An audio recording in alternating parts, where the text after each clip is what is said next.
त्रिवार वंदन आदरणीय व्यासपीठ गुरुजन वर्ग माझे बालमित्र आणि गावातील उपस्थित तमाम नागरिकांना स्वातंत्र्य दिनाच्या कोटी कोटी शुभेच्छा। 15 ऑगस्ट 1947 रोजी आपला भारत देश स्वतंत्र झाला। इंग्रज किती कडू होते, जुलमी होते, पण आपल्या क्रांतिकारकांनी त्यांना कसे पाणी पाजले हे तुम्हाला माझ्या मित्रांनी सांगितले। आपल्याला स्वातंत्र्य मिळाले, पण आमच्या सारख्या बारकाल्या पोरांना खरंच स्वातंत्र्य आहे का?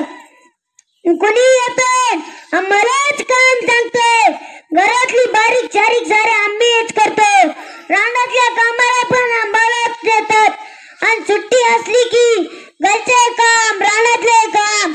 स्वातंत्र्य नावाला काही गोष्ट आहे की नाही? आम्हाला मिळालेलं स्वातंत्र्य नावाचा गलत इस्तेमाल करायला लागले ते मोठा सरकार। आता मोठ्याल्या मुलांना पगार सुरू करणार, आधी असताना काही काम धंदा नाही आणि वरून पगार सुरू केलाय। दिवसभर मोबाईल चिवडत बसतील, पुढे काही पाणी काय बसतील, मोबाईल वर गेम खेळून त्यांचे डोके हँग झाले। आता तर त्यांना वरून पगार सुरू केलाय, ते आता तर ते रानात पण काम करणार नाही। मग आम्ही बारकाल्या पोरांनी सरकारचं काय गोळा मारलं? आम्हाला पगार सुरू करा, आम्हाला खर्चा पाण्याला पैसे लागतात, आम्हाला खर्चा पाण्याला पैसे लागतात। सरकारने एक बारीक सारीक लाडक्या लेकरू योजना आणावी आणि सरसकट बारकाल्या मुलांना पगार सुरू करावा।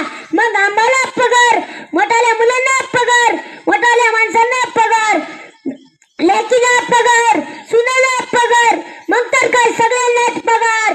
काम करायची गरज नाही, फुकटचं बसून खायचं बंद करा हे सगळं। अशाने अशी पिढी तयार होईल, मग पुन्हा इंग्रज येऊन तुम्हाला गुलाम करतील, तर तुम्हाला एवढे अर्शी लोक कसे झाले समजतील। म्हणून तुम्हाला अवताला नाही तर नागराला सुटतील। म्हणून म्हणतोय शाने व्हा, कष्ट करा, कष्टाशिवाय पर्याय नाही। या जगात आईबापाच्या प्रेमाशिवाय काहीच फुकट मिळत नाही। एवढं म्हणून मी माझे अनमोल विचार थांबवतो। जय हिंद, जय भारत।